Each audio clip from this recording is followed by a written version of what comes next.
researching homeopaths and NAET, so different kind of non-intrusive treatments that I believe in that can really heal Jackson. But none of those that I just mentioned have been like, man, we took out the dairy and he started speaking, or whoa, we went to Panama and woo, he like started doing this. Like for Jackson so far, nothing has been an aha. That's not to say that we're not going to revisit any of these. My belief is that autism is medical, and as we heal the body, as we heal the spirit, Jackson will emerge and come back and be the best he can be. The other component to anything autism, if you know, or is the IEP binder. So not only do I have a medical binder, but an IEP binder. So Jackson is currently in an autism school. We have his yearly IEPs, and he has a really good program. He has a personal one-on-one aid with him throughout the day. He gets his speech therapy, his occupational therapy. He gets an additional 2 hours at home of ABA with a therapist we absolutely love. She's wonderful. But you guys, I mean, all of this, the binders, doesn't have to happen. Doesn't have to happen. And I'm not going to go into like this whole vaccine rant, but that is the major underlying foundation of why all this happened. I am sure of it. Yes, there's other toxicities that I'm sure filled Jackson's bucket, but all those vaccines, all those unresearched vaccines, all those unresearched ingredients, the CDC schedule has never been researched to its cumulative effect. So if you think it has, it hasn't. If you're still at your beginning stages of research, go to my website, elainestein.com, and in the search bar, type in vaccines, and my little one-page info sheet will come up about where to start, looking at ingredients, watching the documentaries. The information is out there. There's so much information, and it's not going to come from your pediatrician. It's not going to come from your news station. I have been interviewed on the news when California's SB 277 laws were going through the legislation. I was interviewed 3 times, and I shared snippets of this story 3 times. And guess what? It's edited out. Like, they only use what they want to use. So no news station has ever asked me to share my story. I wholeheartedly would. I will share my story with as many people anytime, any day, because I have nothing to hide. This is just, I have nothing to hide. I have nothing to gain. This is my story. And from all the research I have done, the facts don't add up. The facts don't add up. And I know Jackson is not the only one out there. Like hundreds of thousands, I don't know, I would say millions of children are injured to a degree. It may not be the severe autism that Jackson has, but it's absolutely allergies, heart defects, type 1 diabetes. You guys, type 1 diabetes is not normal. This is a new thing. This is totally new. All these autoimmune diseases, this is all new.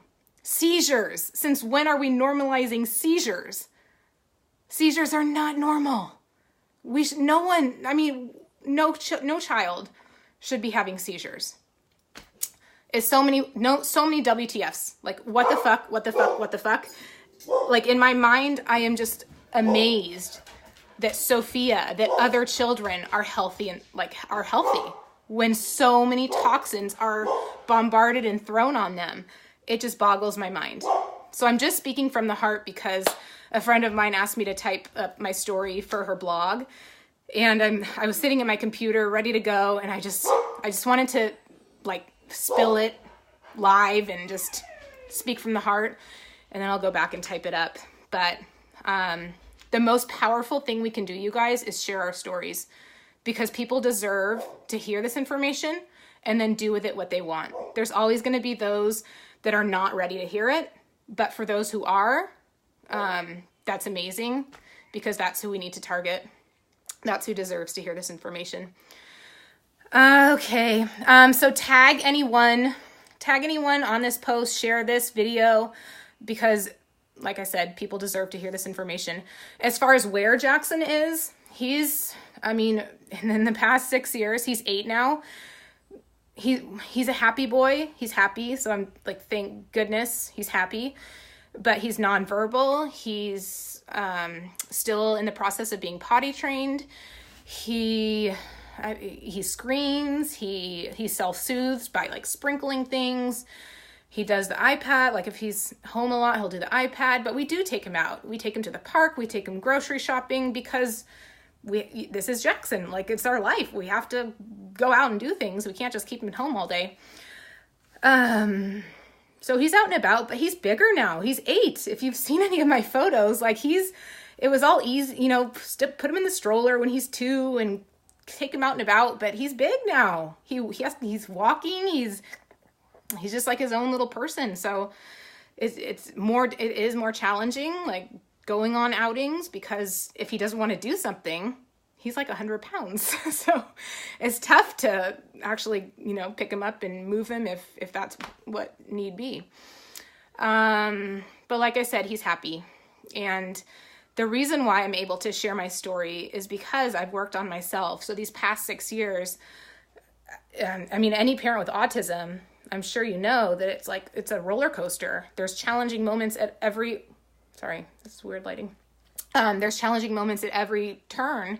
And so I have invested in personal coaching. I have worked on myself, because if I am not the best version of myself, I cannot be the best version for Jackson and for my family and for people in my life. So that's the reason why I am able to share, that I can share. There were many moments where I would not have been able to share my story like this, but I found my voice. I'm willing to share anything and everything.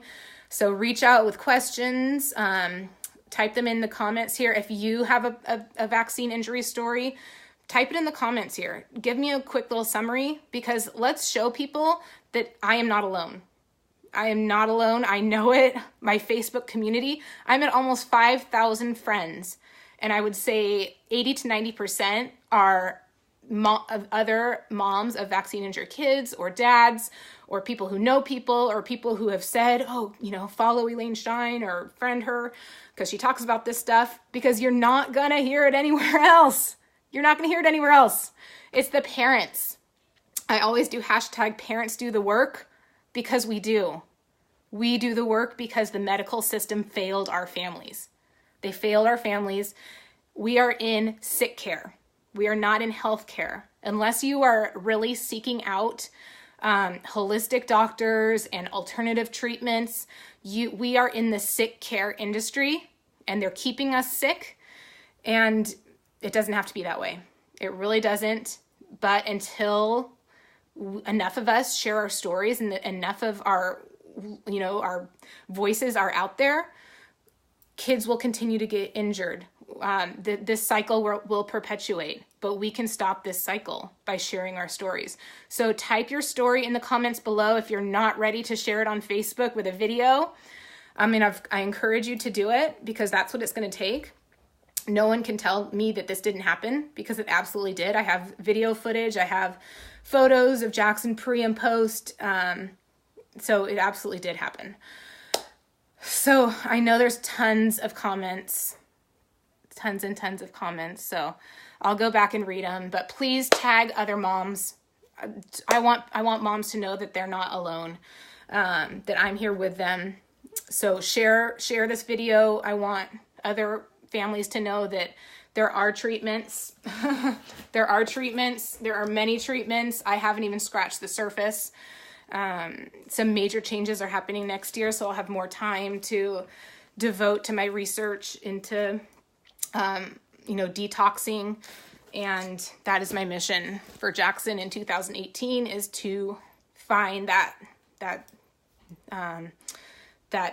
magic key that's going to unlock him, because I know he's in there. He's so smart. He really is. But my other biggest piece of advice is to all those moms out there is to work on yourself.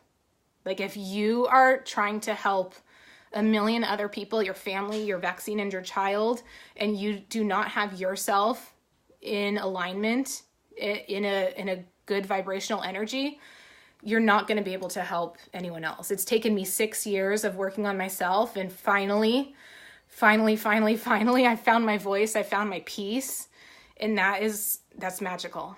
It really is magical. So Jackson, we know, is toxic, and I know I was toxic too. I was the one drinking those Diet Cokes and all that aspartame and all, the chemical shitstorm I was putting in my body. So now I work on detoxing myself. I cleanse every week. I eat well, because when I feel good, I'm able to give everything to my family, my kids, Jackson, my community. I'm able to show up to help more people.